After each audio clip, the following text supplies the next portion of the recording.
Hello friends, welcome to a gentle healing journey. My name is Rain.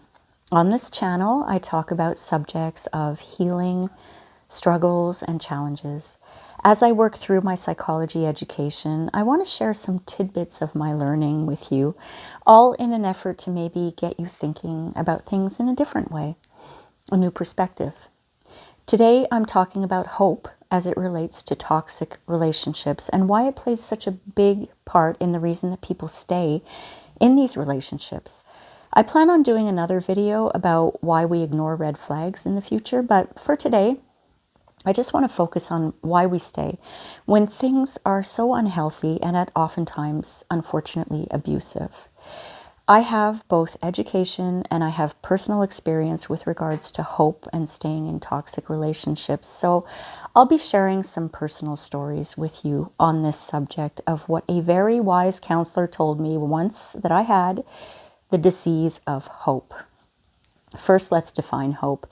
If we just look at the dictionary definition, it's a desire to have something happen or to be true. It can be an intense belief and a trust that things will work out for the best. That sounds very nice, doesn't it?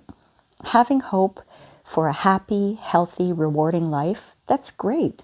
Hope gives you something to look forward to. It's the decision to dream and try and set goals and take steps and persist. It helps us live with intention by associating our thoughts and our decisions with what matters the most to us.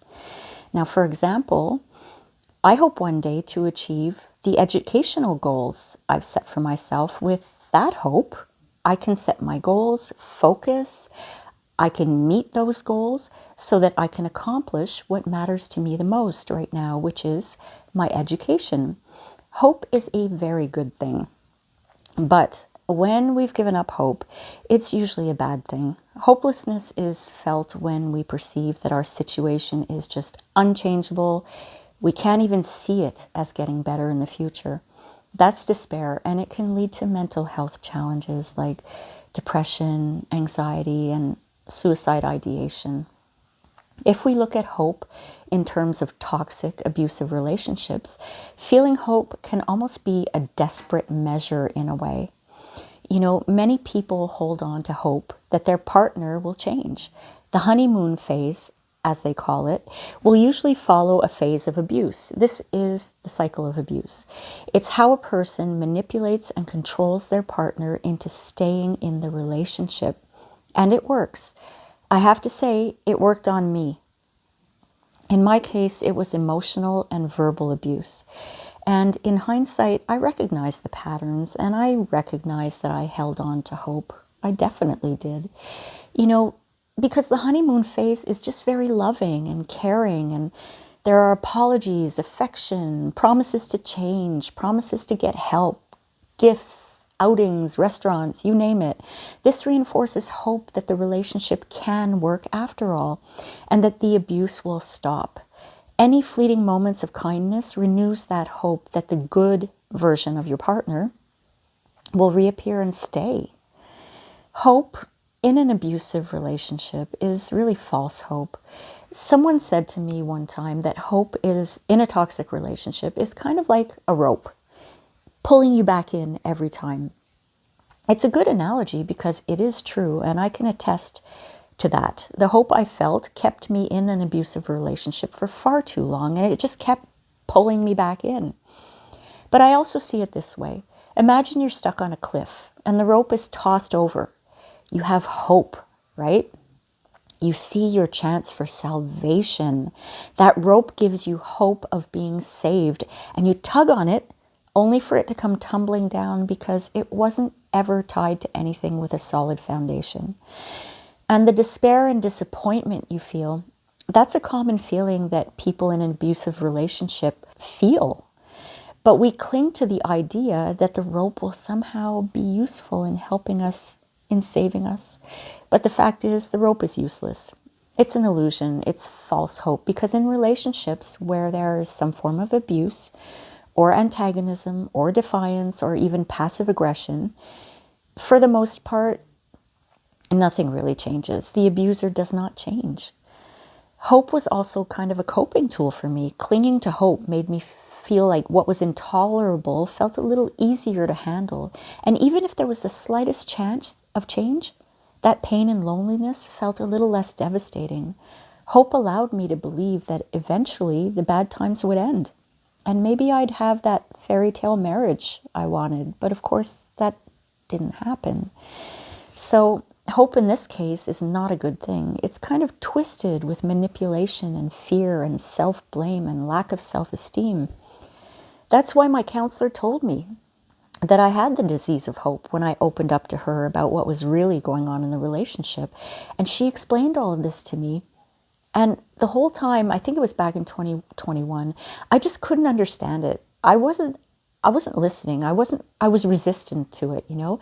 It almost felt that hope kind of became an addiction for me. I needed it. I needed to have hope because I loved him and I had big dreams for our future together. And I guess I can kind of admit that I didn't want to know that I had spent so many years nurturing the relationship and pleasing him, when in fact it was just doomed from the beginning. That was a hard pill to swallow, and it still is a hard pill to swallow. It was a survival mechanism. But I guess as time goes by, you eventually start to lose that hope, right? I mean, that's when the disease of hope becomes simply wishful thinking. It's like you start to think that this isn't getting any better. You know it, but you kind of still wish it would. But reality is pretty much set in at that point. Your eyes are open. When hope is lost, it's really devastating. But if you're strong enough to work through that devastation, the result can bring clarity, freedom, and courage, a lot of courage. In my case, it was a blessing to lose hope because it made me see things for what they really were and that the patterns didn't lie. Nothing was ever going to get better or improve or change. So now what, right? I had to make the change. I had to make the decision for myself, for my own health and my own better good. So I did, and it was really hard, and I really felt like I would never, ever see hope again.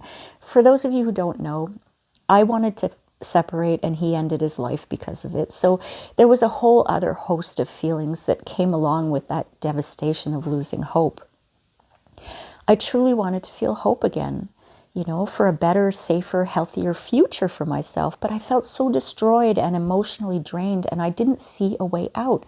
I didn't feel safe. I wasn't feeling healthy at all. And I couldn't see that things would get better. I was so worried I was going to lose my home. This last year was a financial nightmare. But in my studies, I was reading about how trauma survivors can find hope again. And I thought, well, I'm going to apply this to myself. I always try to do this. I was reading about a psychologist. His name was C.R. Cinder. He believed that there were 3 concepts that made up hopeful thinking. The first concept is goals. The second is pathways, and then agencies. I'll explain these 3. Goals is setting up an intention and a target to achieve. Now, pathways is finding different ways to achieve your goals. And agency, well, that's believing that you can and will make the changes and achieve your goals. After my husband's death, I was in financial trouble. I mentioned drowning in debt, expenses, and having to adjust to one income. I was terrified. And at my age, I'm 58, I was really scared because I had no retirement savings. And the idea of being homeless just is frightening. I wanted to rebuild my hope that I could get to a place of financial health again. So, if I follow Cinder's 3 concepts, what was my goal? My goal was to get out of immediate financial trouble, pay back debt, and start saving and investing my money. Now that's a big goal, and it's kind of scary. So what are the pathways? Well, mine seemed to be blocked. I was at my credit limits. I had already sold whatever I thought I could. I felt really blocked in that pathway. But guess what? After setting my goal and realizing my pathway seemed to be blocked, hope knocked on my door and told me there is a way. Hope made an appearance. Come knocking on my door. So I really had to think hard about a lot of things. And I found ways to save money, lower my interest rates, cut back the power bill in half, find more frugal ways to live, and cut out all extras. Hope showed me my pathway, which consists of many, many baby steps, but as I complete each one, it strengthens my resolve to keep going. Now, the third concept, agency, I kept telling myself, and I continue to tell myself, I can do this. I will do this. I'm ready to be out of financial trouble. I'm ready to feel safe.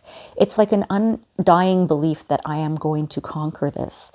I'm still working on it, but I'm in a much better place than I was last May. And I do have hope that my life will continue to get better and better, and that I will be okay financially in my autumn years. I've read that goal setting is a major part of finding hope in your life. And I have to say, for me, it's true. I set my goal, hope found me, found my pathway. And then, of course, there was agency, believing without a shadow of a doubt that I can do this. And it reinforced all that hope for me. I changed my mindset from that of being a financially and emotionally destroyed widow to being an independent, strong, and skillful woman who can stand on her own. All of these things that I keep telling myself are keeping my drive to achieve my goal alive. That's hope, because I know I can and will get there. Whatever you focus on, your brain is going to start to move you in that direction. So focusing on your hardships is normal and natural, and it's a big part of letting go and healing. But staying focused on the hardships will keep you there and reinforce to you that there is absolutely no hope. So I think it's super important to keep your focus on your goals, on your self-talk too. That keeps hope alive and well. So if you feel that you've lost hope in some way or another, or maybe you too are a victim of the disease of hope, maybe go through those concepts of setting a goal, finding a different pathway or pathways towards your goal, and believing that you can and will achieve your goal. Like really believing, like I said, whatever you focus on, your brain is going to take you there. So focus on your goals. So my friends, I hope that by sharing this, you might take something positive from it. Thank you so much for watching. Please be well, and I'll see you next time. Bye.